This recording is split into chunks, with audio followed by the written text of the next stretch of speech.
এই যে দলিল ছাড়া আহমেদুল্লাহ আজহারী কথা কয় না, আমার ভাই আলেম, দলিলটা নিয়ে আসি শুনেন। ফতোয়ার কিতাবের নাম আল হাওয়ি লিল ফাতাওয়া, লেখছে কে?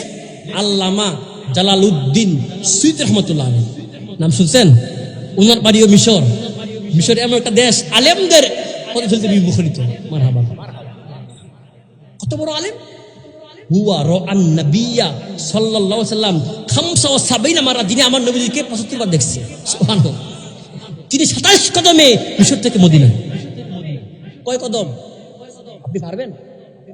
তার শায়েখ, তার ছাত্র বলে, হুজুর মনে চায় মদিনা যাব, টাকা নাই, পয়সা নাই, যাবো কেমনে? হুজুর শায়েখ ইমাম সুয়ুতী বলে, তুমি আসরের পরে আইসো। ছাত্র বলে, আমি খাওয়া দাওয়া করে আসরের নামাজটা পড়ে যখন হুজুরের কাছে আসলাম, হুজুর আমার হাতটা ধরলো, ধইরা বলে, চক্ষুটা বন্ধ কর। যখন আমি চক্ষুটা বন্ধ করলাম, ২৭টা কদম দিতে আমারে বলেছিল। আমি ২৭টা কদম যখন দিয়েছি, আমারে ও চক্ষুটা খোল। যখন আমি চক্ষু খুলেছি, আমি দেখি ২৭ কদম দেওয়ার পরে আমি চলে গেছি মিশর থেকে মদিনা। ছোট আলেম, হ্যাঁ, বহুত বড় আলেম। ওই কিতাবের মধ্যে মূল হাদিসটা হচ্ছে, শুনুন, দারিমি শরীফের হাদিস।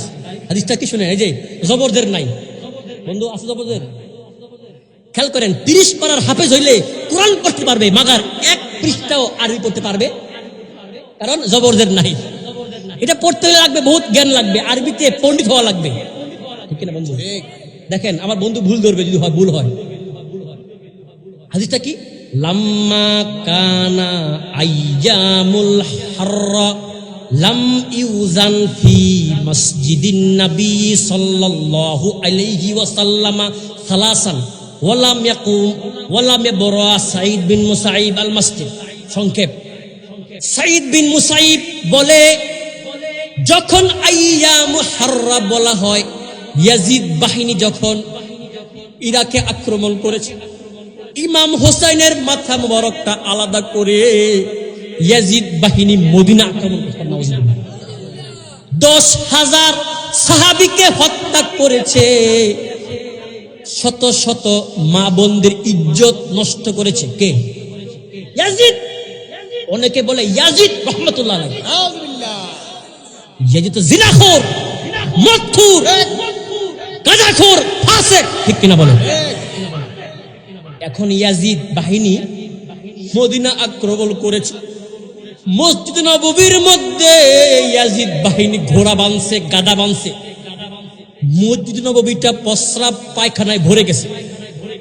ওয়ালাম ইয়াকুম সালাসান, ৩ দিন যাবত মদিনাতে আজান নাই, মদিনাতে একামত নাই, নামাজ নাই। এমন সময় আল্লাহর নবীর একজন তাবিঈ, নাম কি? সাঈদ বিন মুসাইব কয়, আমি চিন্তা করলাম একটা ঝাড়ু লইয়া, কি লইয়া? ঝাড়ু লইয়া আমি এখন এই পয়খানাগুলো, প্রস্রাবগুলো সাফ করতেছি। এমন সময় ইয়াজিদ বাহিনী এসে হাজির। এই আমাকে অ্যারেস্ট করছে, অ্যারেস্ট কইরা লইয়া গেছে নেতার কাছে। এখন তাকে প্রশ্ন করে, নেতা মাসমুকা, কই থেকে আইছস? নাম কি? মিন আইনা জিতা, কোথা থেকে এসেছো? এখন নেতা কয়, আরে কারে দিলাম, পাগল না? আসলে কিন্তু পাগল, আমার নবীর ভবের পাগল, ঠিক কিনা বলে? কয় তাকে ছেড়ে দাও। যখন তাকে ছেড়ে দিয়েছে, একটা দৌড় দিয়েছে, যাইয়া আমার নবীজির রওজা পাকে হাজিরি যখন দিয়েছে, সাঈদ ইবনে মুসাইব কয়, আমি দেখলাম সমস্ত মসজিদ নববী খালি হইয়া গেছে, মিনারে আজান দেওয়ার মতো কেউ নাই। কিন্তু যখন আসরের ওয়াক্ত হইয়া যায়, প্রত্যেকে যেন আজান শোনা যায়। আমি যখন চোখ লাগাই দিলাম, আরে কে রে আজানটা দেয়? আমি যখন কান লাগাই দিলাম, দেখি মিনারের মধ্যে কেউ আজান দেয় আমি দেখি না, কিন্তু প্রত্যেকে যেন আজান শোনা যায়। আমি যখন ভালো করে চোখটা লাগাই দিলাম, আমি দেখি রে রওজা শরীফ থেকে আমার হায়াতুন নবী, জিন্দা নবী নিজেই আজান দেয়। আল্লাহু আকবার, ইয়া রাসূলুল্লাহ, জিন্দাবাদ। ইসমাউহা মিন কবর নবী, আমি শুনলাম নবীর কবর থেকে আযান। সুবহানাল্লাহ। এখন বলেন, মরা নবীকে আযান দিতে পারে?